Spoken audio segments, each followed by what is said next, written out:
Hey, Shawn here, Fat Moose Comics. I am recording this video in the seldom seen back room of Fat Moose. Very private, very cool. If there are any weird cuts in this video, it's because it's still business hours, so if somebody comes in, I'm gonna have to pause, so forgive me. So anyhow, everybody's eagerly awaiting Chapter 2, the grand finale of Shawn versus the Shitty Kids. And I thought, instead of that, let's do something more special, something to really kickstart your weekend. What's better than a steel tongue drum solo, you ask? You asked? You didn't ask. 2 steel tongue drum solos. So, okay, this is for you guys, because I love you.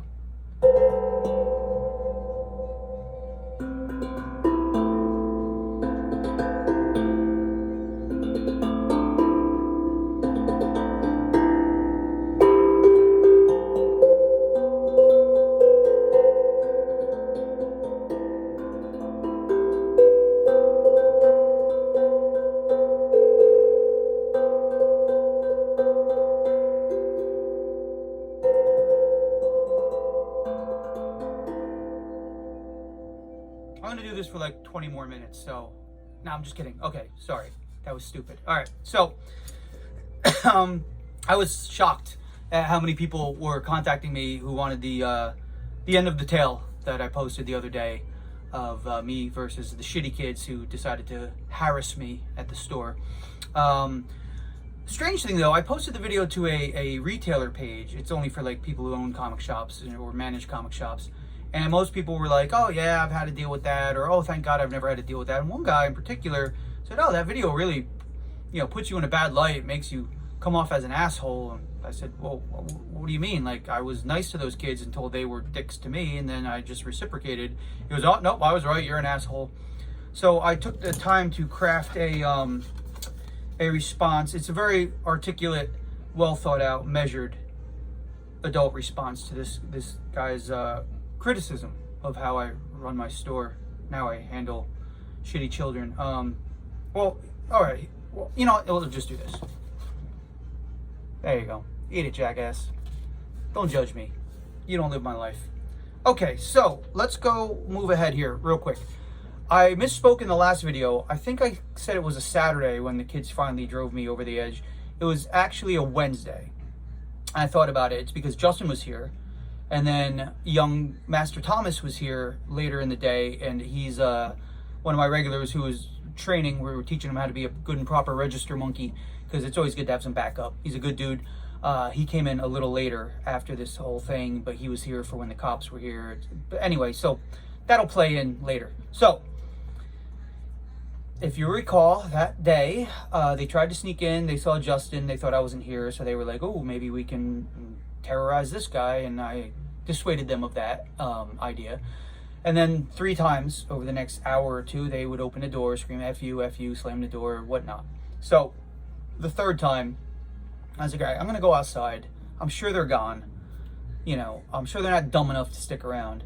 I was wrong. So I went outside. I had a bottle of water with me, and I would go outside, and I walked to the edge of the parking lot. The only way out of here is through the parking lot, really. And I looked to the left, and there at the pizzeria, Johnny's Pizza, excellent place, highly recommended, nice people. I see a couple bicycles outside, and I recognize these bicycles because these are the ones that the shitty kids would ride, in and out through the parking lot. And I'm like, whoa, they're that dumb. They went right next door. Let's go say hi and see if we can actually, literally, I was going there to try and reason with these assholes. So I walked in, there are 3 of them in there, the ringleader, and 2 other ones. Not the kid with the tousled hair, but 2 other kids. And I walk in, I'm like, hey guys, what's going on? First thing the kid says is, it wasn't us. I said, what wasn't you? I haven't accused you of anything. Well, what is this? And I could tell they had just gotten there because they didn't have any pizza yet. They were sitting at the table. Presumably their slices were in the oven. So I knew it was them. I'm like, guys, listen, I know it's you. Could you just knock it off? Like, I don't understand what the end game is here, but come on. I don't want to have to get the police involved, but seriously, just stop. They were just kind of sneering at me. And so I noticed the one kid, the ringleader, his bike was on the other side of the building. There's 2 entrances to the pizzeria. So I was like, you know what? They've been torturing me for a few weeks. Let me let me reciprocate. So I looked out the window and I saw his bike. I'm like, oh man, that's your bike, right? He goes, yeah, that's a nice bike, man. And I walked outside. I stood near the bike, just drinking my water. He comes out and he's just like staring at me. I'm like, what? He's like, what? I said, nothing. I'm just hanging out, drinking my water. What? So he picks up his bike and he goes to move it. And I was like, oh, where are you going? He goes, nowhere. I said, you got that right, because we have to have a talk. And I said, listen, man, I don't get what you're doing. I don't get why you're doing it. But I really need you to stop, or else I'm gonna have to get the authorities involved. I don't want to have to do that. They got better things to do. But seriously, this has to stop. And at this point, one of the other kids came out, and he's standing behind me, I guess to make sure I wasn't gonna murder his friend, which obviously I'm not going to.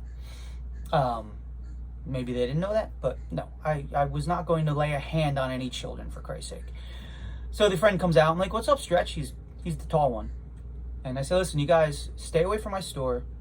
I said, next time you come in, there's going to be trouble. Next time you slam my door or curse at me, I'm getting the cops involved. And then this can go to a whole nother level. I've had to do it before. I don't want to do it, but I will do it.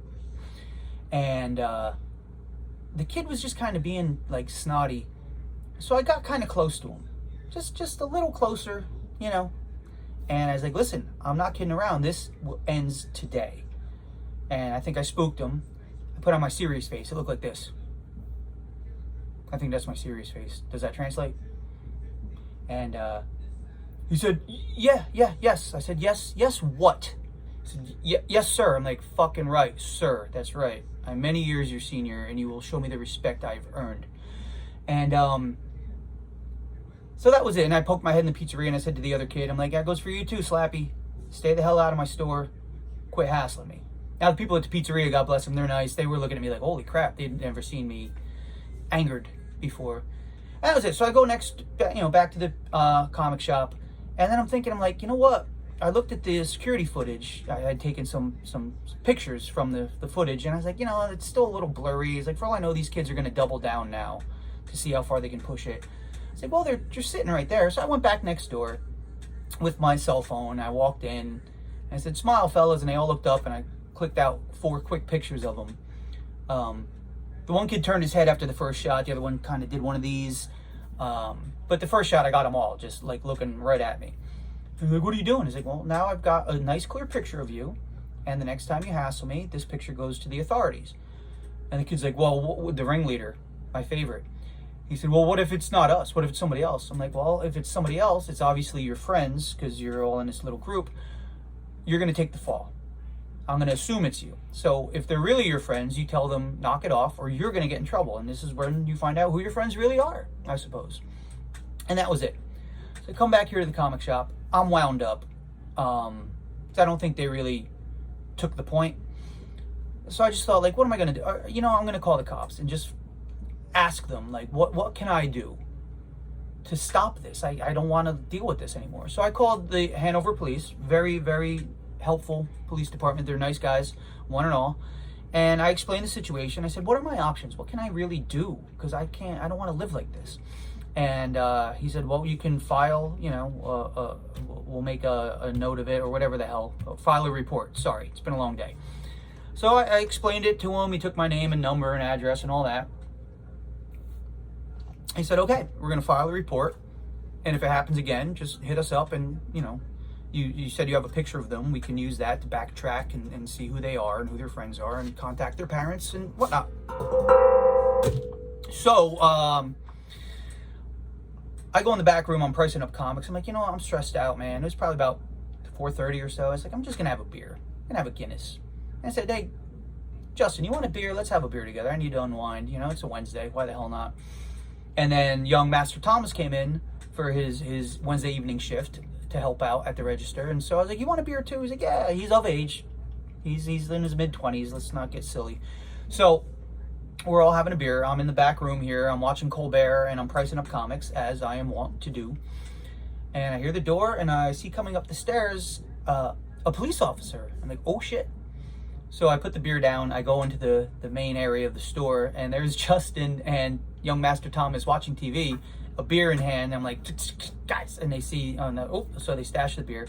Not that it's illegal to drink a beer. It's just I don't want him being like, what are these guys partying? You know, I don't want anybody to think like, oh, this guy's just liquored up and you know, making weird accusations. So I spent the next 20 minutes or so talking to the officer. I forget his name, but he was very nice. And we talked about the situation. He took down some more information. Then we were talking about the comic shop. He's like, how long have you owned it? Oh, this store's been around forever. And very nice guy. So here's where it gets fun. While he's here, a woman comes in. I'm assuming her name was Karen. Could be anything, but very typical soccer mom looking mom. And she goes, excuse me, are you the owner? Yeah, hi, how you doing? She goes, are you the one who was taking pictures of my underage son? I said, well, was your son one of the children who've been terrorizing me for the past couple weeks? She goes, well, you have to delete those pictures. And I said, I don't. She goes, well, it's illegal to take pictures. I'm like, he was in a public place. I didn't break into your house and take pictures of him. It's a public place. He goes, well, you need to delete those. I was like, well, I'm holding on to these because if they mess with me again, these pictures are going to this officer right here and he will take it from there. And the cop, he kind of gave me a nod, like, you know, just play the game, teddy bear. So I told her, like, I'll delete the pictures. But before I do, can you show me which one of these is your child?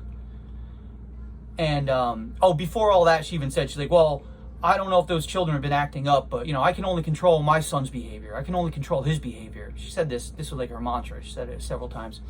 So I show her the picture. I go, which one's yours? She goes, oh, him. It's the ringleader. I said, oh, him? Oh, he's like the most rotten one of the bunch. Justin almost spit out his water at this point. He was drinking water. I hear him go, and even the officer kind of smirked. I said, he's like one of the worst offenders, you know, and I explained how he bought the comic book, brought it back, ruined, wanted a refund. They were talking about, we want books with boobies in them, and they were just, you know, I explained exactly what happened. And she was like, well, you have to delete those pictures. I'm like, fine. So right in front of her, I deleted the 4 pictures. I certainly didn't somehow surreptitiously save one. That would be beyond my skill set. I wouldn't know how to do that. I definitely deleted all of those pictures. And then she goes, well, now you have to delete them from your deleted file folder. And I'm like, I don't even know what that is. And she's like, well, there's a file that holds the pictures for a time and then it deletes. I was like, okay, well, here's my phone. You do it. Because I honestly swear to God, I had no idea that was even a thing. I'm an old guy. So she went in and we deleted the pictures. And then she's, you know, kept going on like, I can only control my son's behavior. And I said, well, obviously you can't because he's been a little terror to me over the past 3 weeks. And I look over and the officer is just kind of, yeah. And she goes, well, you know, teenage boys can be annoying. I get it. I was like, no. There's annoying and there's harassment. And harassment is a crime. She looks at the cop and the cop goes, he's not wrong, you know. And I said, I need them to leave me alone. And, you know, I'm sorry it came to this involving the police, but, you know. So they break off the cop and the Karen and they start discussing things, I don't know. And now a guy walks in. I just thought it was a customer. So I'm, hey, how you doing? Oh, good, how are you? He walks over and starts talking to them. I'm like, oh, who's this now? You know. Turns out it's the father of the ringleader. And he was really cool. He got it, man. He came over, he was talking to me. He's like, I'm really sorry about my son's behavior. He said, you know, I heard he ruined one of your comic books. What do I owe you? I was like, no, it was like $4. Don't even worry about it. He goes, no. So he handed me $4. I'm like, thank you. I appreciate that. Dad was chill. Like, he knew it. He was like, yeah, my kid can be a jerk, I guess. I guess he knew. And now the kid comes in. I guess they had gotten in touch with him. And the mom makes him apologize to me, and he shakes my hand. I was going to not shake his hand, just be like, sorry, dude, don't want to touch you. But I figured I was trying to placate everybody. I was trying to be nice, honestly, even though she was kind of working my last nerve, you know. So I shook the kid's hand, and then she goes, well, you have 2 more people to apologize to, because Justin and young Master Thomas were here. So he shook their hands, and that was it. It wrapped up, and the parents and the kid left, and then the cop hung out for a little longer, and we just chit-chatted. And I said, look, I'm really sorry to waste your time like this. It's just, I was out of options. I'm just trying to run a business, man. I'm trying to have a cool comic shop. And kids are always welcome here, but they gotta behave, man. I don't have the patience for that. And he got it. He was cool. And so that was it. Nothing major. It was definitely, actually, after everybody left. And that's the thing, with it being on a Wednesday, while the parents were here and the cop was here, all my regular Wednesday people were coming in, and they're all walking upstairs like, oh, they saw a cop car outside, and they're like, oh, I wonder what's going on. So they walk in, and here I am discussing this whole situation with the officer and the parents, and every customer was like, all right, dude. So, and then, of course, everybody wanted to know what happened, and that's why I made these videos, so I don't have to explain it again. So if somebody goes, what happened with the cops and the kids? And I just go to YouTube, look at the stupid videos, and it's done. But after everybody left, Justin and young Master Thomas actually applauded. They said, wow, you handled that very well. I said, yeah, I kind of wanted to lash out a little verbally at the mom, who kept, proclaiming to the heavens that her son is an angel. I'm like, but he's not. I don't know what he's like at home, but here he's trouble. But I tried to be diplomatic, but I stood my ground, because I have a ground to stand on. This is my store, and I will not suffer fools gladly. And that's it. And I'm sure when I post this to the retailer page, this guy who already thinks I'm a scumbag is going to have plenty to say about it. Right there for you, pal. This job ain't easy. And stuff like that just makes it harder. That's what she said. And that's it. So that's the video. There was no bloodshed. No batarangs were thrown. It was fine. We're all fine here. How are you? Anyhow, that's it. And catch you on the flip-flop. Flippity-flop? Flippity-flop.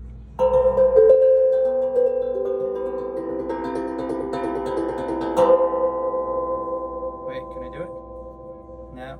Nope. Kinda. Nope. Never mind. Bye.